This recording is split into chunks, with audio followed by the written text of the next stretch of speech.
Wednesday, September 17th, Plain of Scales. Kruniak is dead. Our Sergeant Garrick says he saw the commander and half of the color guard running like hell back through the lines, ordering a general retreat. When Garrick caught up with him, Kruniak collapsed. He had been holding his guts in with his shield. Kruniak's last words were of the bravery of the color guard, who had given their lives trying to save him, even as Soulblighter had delivered the killing blow. Soulblighter. I have not heard that name since the days of my youth, when my grandfather would tell me stories of the Great War. According to legend, Soulblighter was killed in the last battle of that war, when Balor's severed head was thrown into the Great Devoid and the armies of the dead collapsed. But after the horrors I have witnessed so far, no tale is too terrible to be believed. And if Soulblighter is alive, and the minions of the dark have risen to do his bidding, the events of the last few weeks begin to make sense. All of us agree we must reach Madrigal and King Ulrich soon, but it would take months to get to Madrigal on foot. Garrick believes there is a world knot directly west of us on the other side of the cloud spine. Although it was destroyed during the Great War, the dwarves seem confident they will be able to repair it. This I will have to see for myself.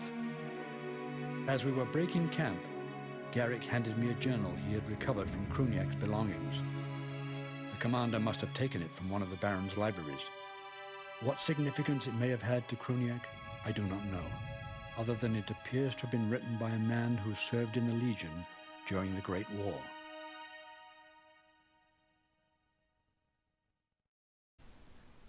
Howdy folks, my name is Effing Controller, and today we're playing more Myth 2 Soulblighter. And you know, say what you will about Kruniak, but that guy had a lot of guts. And I would make more puns, but I don't think you could stomach them. Ha ha ha. So, we now know who is behind all of this necromantic nonsense, and it's a fella by the name of Soulblighter. Wahaha.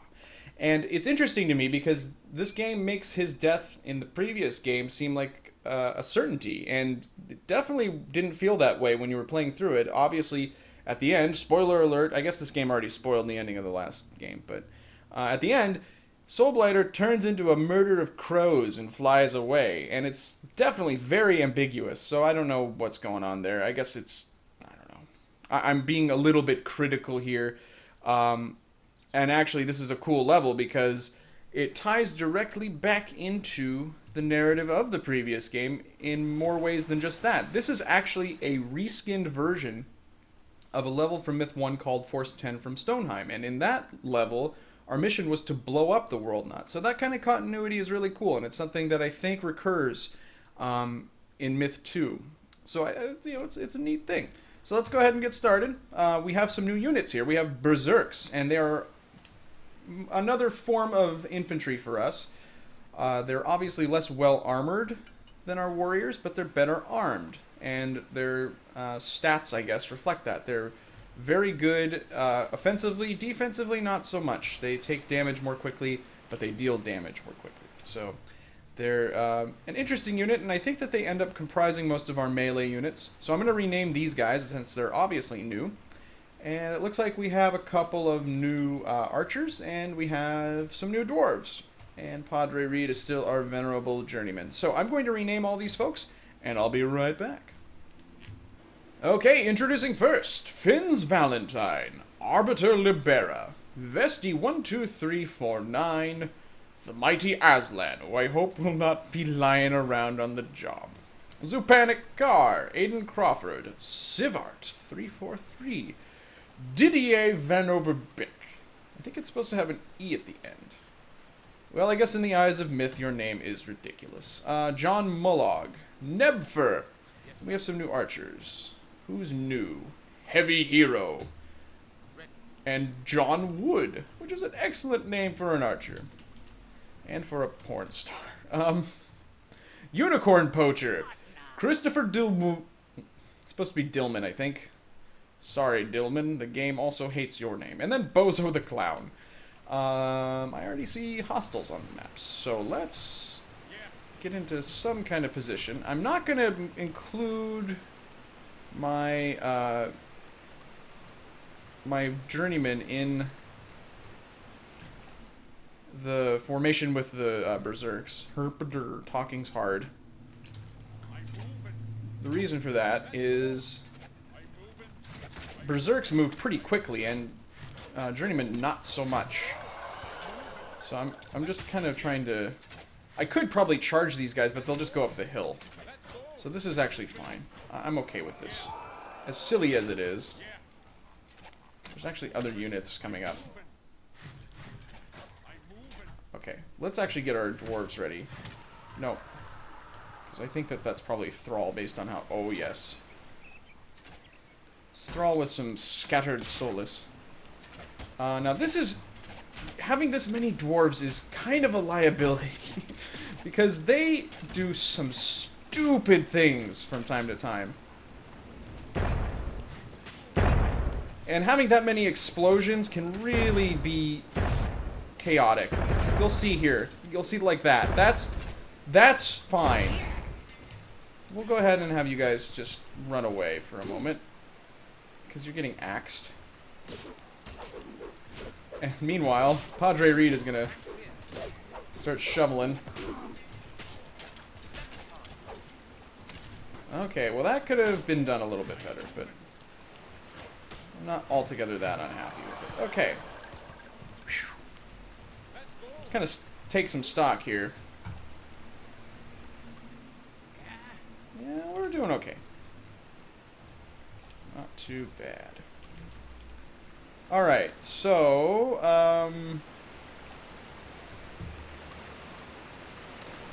oh, there's a beautiful waterfall. Nature in action, folks. So we probably can't go through here. Is it a Ford? Is it a Chrysler?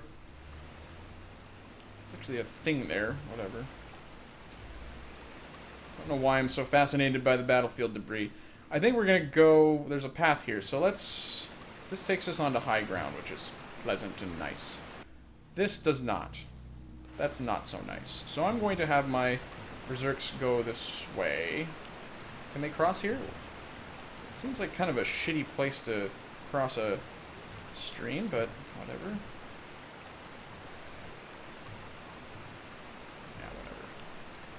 And I need to set Padre Reed to preset. If I didn't already, he's preset number 4. Go forth.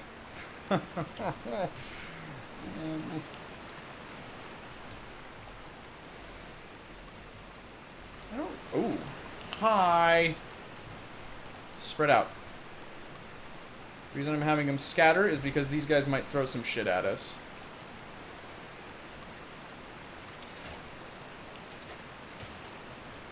Yeah, go ahead and attack him now.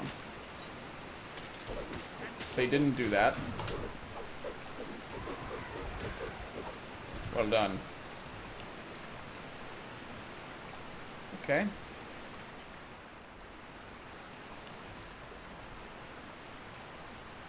And I'm waiting again for whites, because as we discussed, they do like to hang out in shallow water, but I don't think that they really have much of an avenue here, because it's pretty narrow crossing here, so. Okay.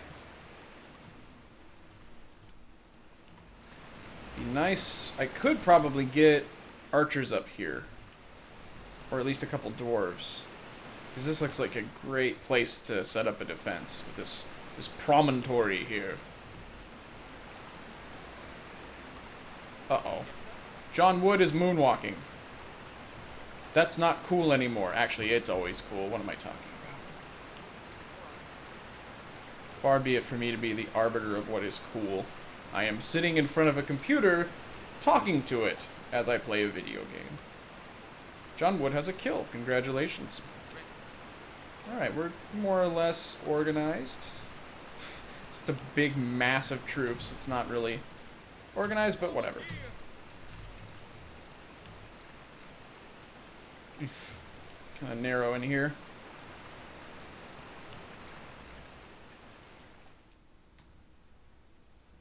Alright. I'm just trying to proceed cautiously because I think that this level has a lot of like kind of wandering Yep, there you go. That's what I was talking about. Just a bunch of marauding jerks.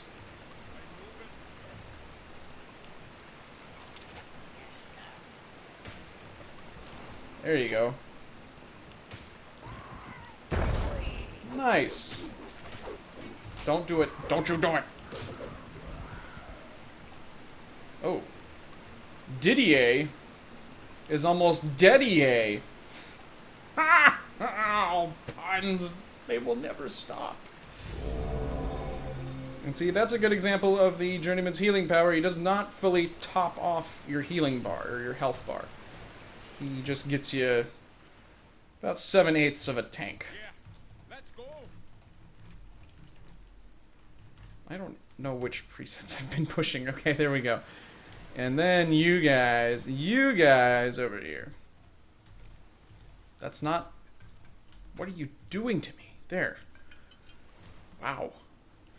The gesture clicking in this game can be a little bit hit and miss, as that just showed you. It's a cool feature, and it's been refined since Myth 1 for sure, because it actually gives you an arrow and tells you which way you're pointing, but... There's little squirrels. They're nuts to be out here. Okay, so we need to find this world knot. So let's get going here.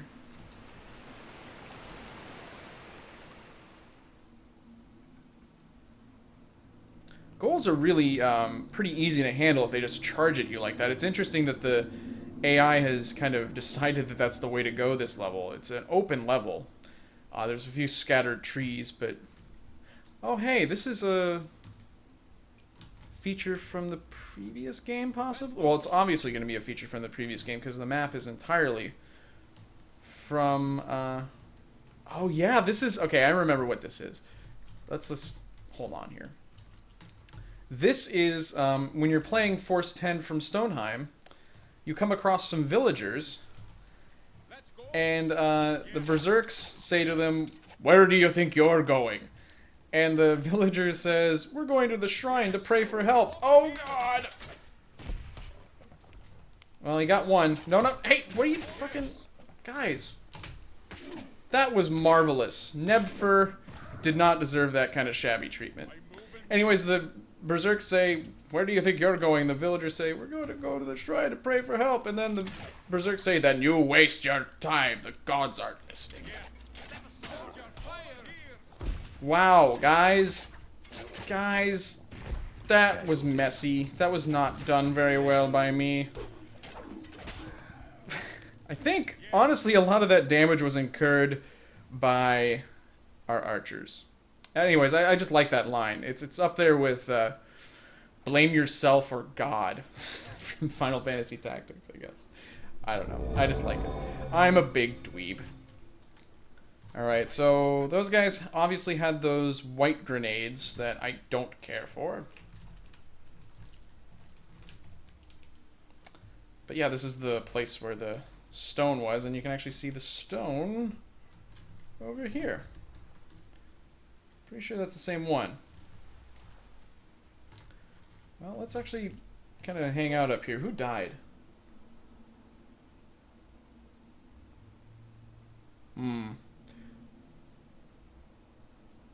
Is it Sivart? It was Sivart. Well, my apologies, good sir, but it's the way the myth cookie crumbles. Got some soulless over there. We got a goal over here on a suicide mission. He's on a last chance power drive. He's actually gonna outrun my berserks.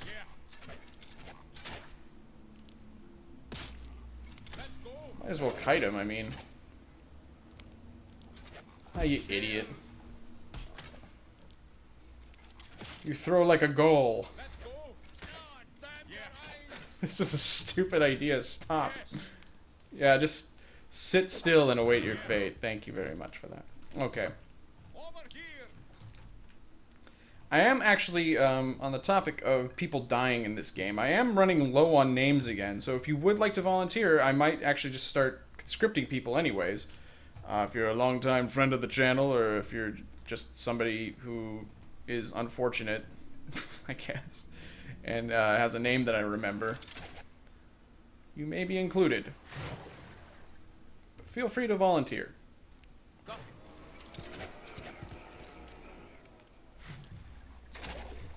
Get some good shots on these guys. They're not really trying to hurt me. Now they are. Maybe had some pathing issues there, I guess. I don't know. Kind of made the Pilot Forever shoot a little bit weird there. Alright. Moving on. Is anybody else hurt? Not really. My dwarves really haven't been much of a factor so far. And that's okay. I'm totally okay with that. Oh, you should probably get back. Padre Reed is very important to this operation. Yeah. But he's also extremely slow. Let's be honest. Jesus Christ, I need to be... Oh, God. Goo everywhere. Well. Yeah. That is not a formation. Yeah. Journeymen are actually pretty hardy. They, pretty durable, but again, you really don't want them to be on the front line. Despite the fact that I have put them on the front line in the past. Okay, so there's a path over here, which I'm assuming leads to the edge of the map. That's not where we want to go. We want to go to the world knot. So let us to the world knot.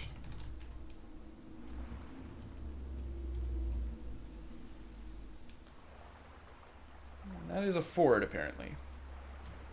So we will cross it.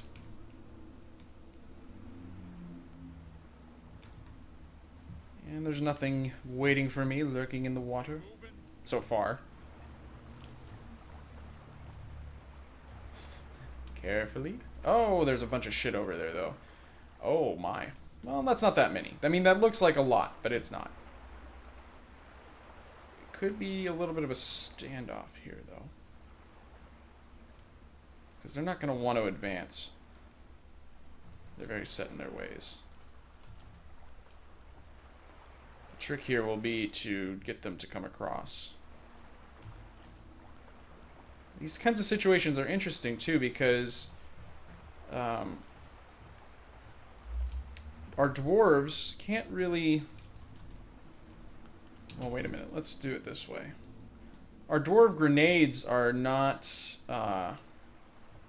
very effective in watery situations like this, because they obviously will get extinguished. Now, if you happen to hit an enemy directly, then it's okay, but Unicorn Poacher is having a hard time here. I like to think that he actually poaches unicorns in the sense that he dips them into water that isn't quite boiling. Aiden Crawford, time to be a hero. I'm gonna see if I can goad them into crossing. By taunting them.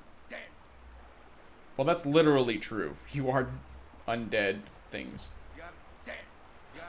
He's just stating a fact at this point. Now, that seems to have worked. You've affirmed the truth! How dare you!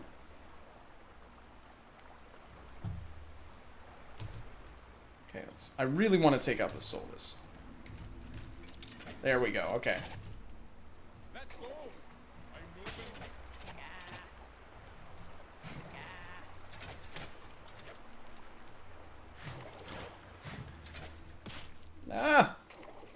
Well, that kind of worked. That kind of worked.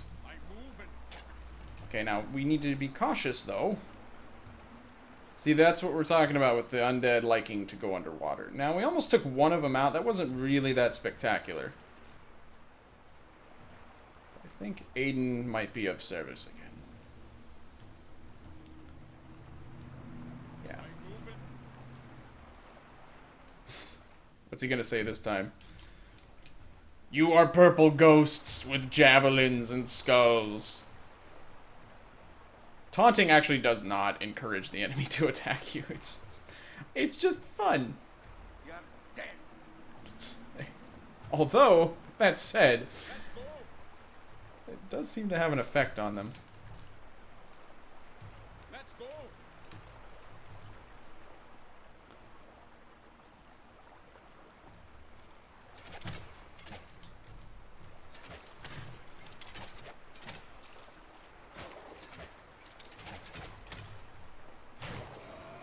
Well, there you go. Uh-oh.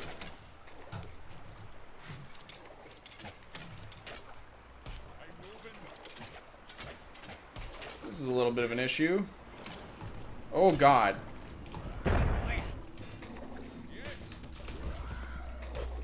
Well, that was pretty well done. We had to deal with that. That was the way to deal with it.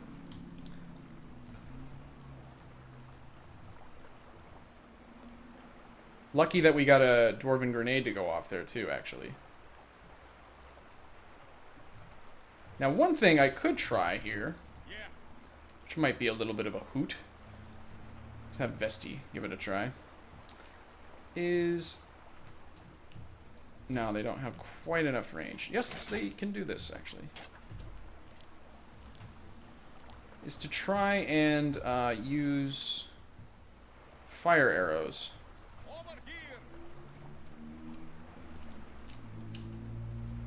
So let's have the pilot forever launch one over here.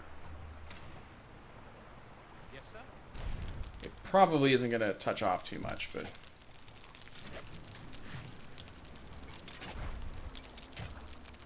It does do a little bit of damage. Let's go. I'm moving.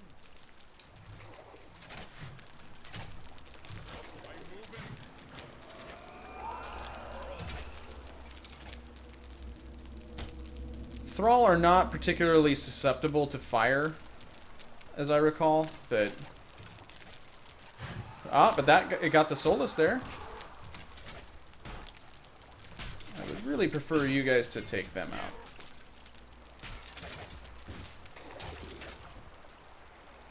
That guy's got to be almost dead. There we go. Okay, so now this is very, very easy for us to handle.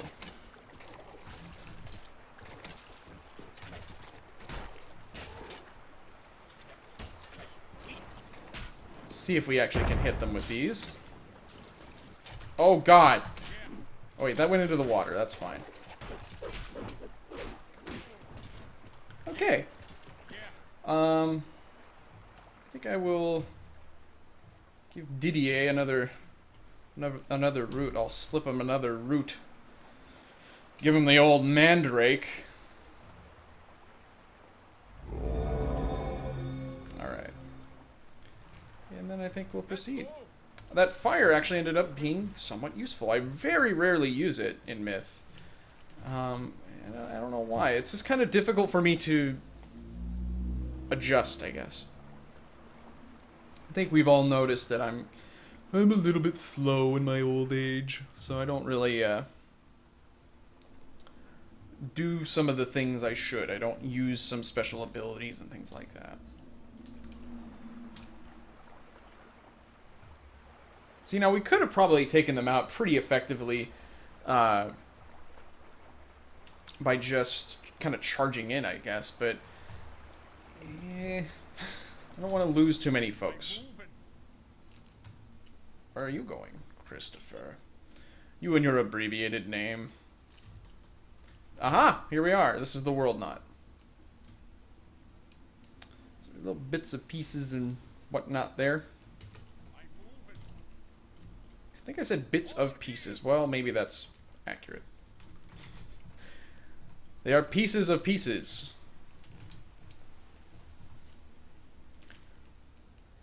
Now, we have to be careful in these kinds of situations where we're kind of in a long array of manliness, because the enemy could very easily swoop in with some goals, but apparently we've lucked out, so... I'm moving. So let's see if we can fix this thing. Get to work. We haven't a moment to lose. Uh-oh. So there's these guys. Let's see here. Are the dwarves gonna... I thought that they would go and automate, which they have not, and that's fortunate because we're gonna need them. Let's go. Ooh. Who's that? Heavy hero. Don't be a hero. Ah, shit. Get out of there, get out of there, get out of there, get out of there! We could... Jesus, there's a lot of these guys.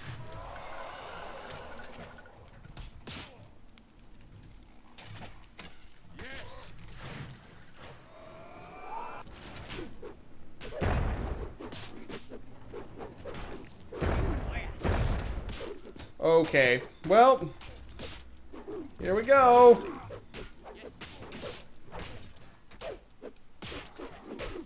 Casualty. We're losing berserks. Oh god. See, that's what I'm talking about with the stop. Okay, so we lost.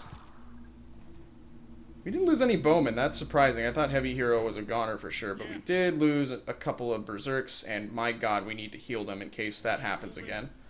Now, how do we do this? Do we have them pick up? Yeah, that's right.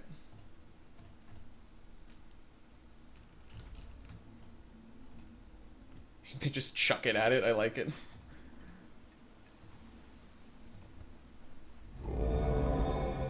I bet we were supposed to beam out of there. But I don't play that way. I play for keeps. Tom's gonna get in on this. Somebody dropped a satchel. Don't drop satchels here, please. Nope, don't you do it. Oh god. Satchel charges are something I have not used very much yet, but boy, they are sure a hoot. It looks like somehow magically we have fixed everything. Now this should be working, correct? Am I missing a piece? I am missing a piece. No, golly. Golly gosh.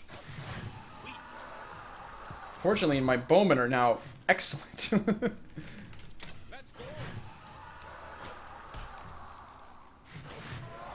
They're just one-shotting them, basically. There we go. And they're going to start glowing at the end, so you know that they're ready. Alright, I'm going to pause here real quick because the recording glitches if I don't stop the recording before the end of the level. So I'll see you guys at the end of the level screen thingy. Well, this was a little bit more bowman focused than I thought it would be, and the stats demonstrate that. We had 6 dwarves, but I was definitely pretty grenade shy about using them, because when you throw that many grenades at anything, they can do some really unpredictable stuff. So I tend to be really, really cautious when I have that many. And that's, you know, as we can see, they didn't get that many kills, but they were nonetheless of great service to us in repairing the transporter, World Knot. So yeah, we're on our way to see Ulrich, I think. So we'll see how that unfolds in the next episode of Myth 2 Soulblighter with me, effing Controller. I'll catch you guys later.